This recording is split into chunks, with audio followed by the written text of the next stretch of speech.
Hey everyone. Today's story begins with a man trying to steal a spaceship, but things aren't going to be that simple.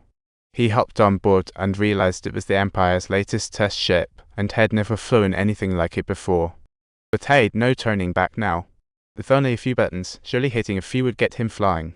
Unfortunately, his sense of direction was worse than his cooking, and with a huge bang, the alarms went off like a rock concert. He gripped the controls again, realizing this was no joke. He had to unlock the ship's controls flag now. With time running out, he just kept smashing buttons, causing the ship to zigzag through the base like a pinball. Empire soldiers were flabbergasted.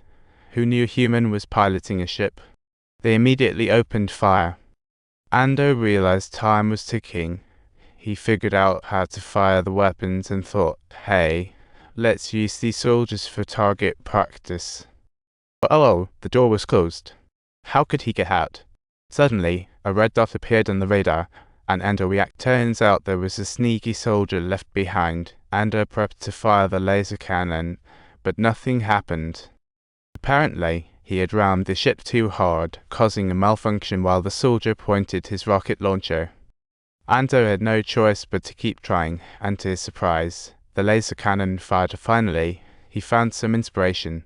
All he needed was to fire a few more times, and with the spray of bullets, had to have an exit. He escaped successfully, but launching the ship was still beyond him, and now he was perched on the edge of a cliff. And there were more red dots. The Imperial patrol fleet had mobilized. He needed to figure out how to fly, but obviously, he was still a rookie. The ship bounced around the canyon like a bumper car. One had to admire how tough this test machine was.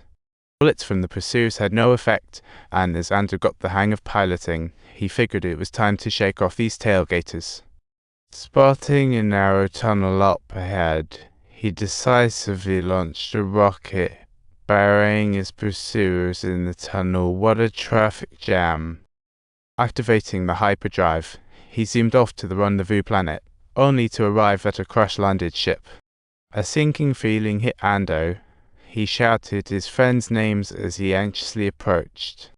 But just as he neared the ship, strange voices echoed from the jungle, and he was still in his Imperial pilot uniform.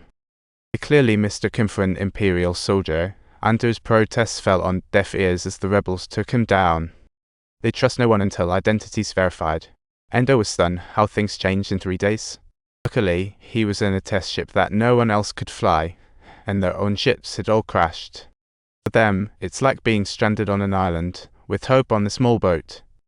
The boat's capacity was limited. They couldn't evacuate everyone at once, and trust among the rebels was non-existent. No one could guarantee those who left would return, but Andor was safe for now. He was the only pilot. A rebel mechanic wanted to learn how to fly, but things went sideways, causing a huge ruckus. This incident made everyone suspicious of the mechanic, thinking he was causing trouble on purpose. The two sides started exchanging heated words, and tragically, the mechanic went too far and insulted someone's mother, escalating the conflict. Amid the chaos, the mechanic tried to sneak away but got caught. Now he was the only hope for their escape. The disappearance of a test ship didn't catch the Empire's attention. They focused on a planet called Gorman. It was famous for its specialty fabric made from spider silk. It could make anyone drool. This strong silk came from a special mineral, the best material for constructing the Death Star. If you enjoyed the story, don't forget to subscribe to my channel. There's more excitement waiting for you.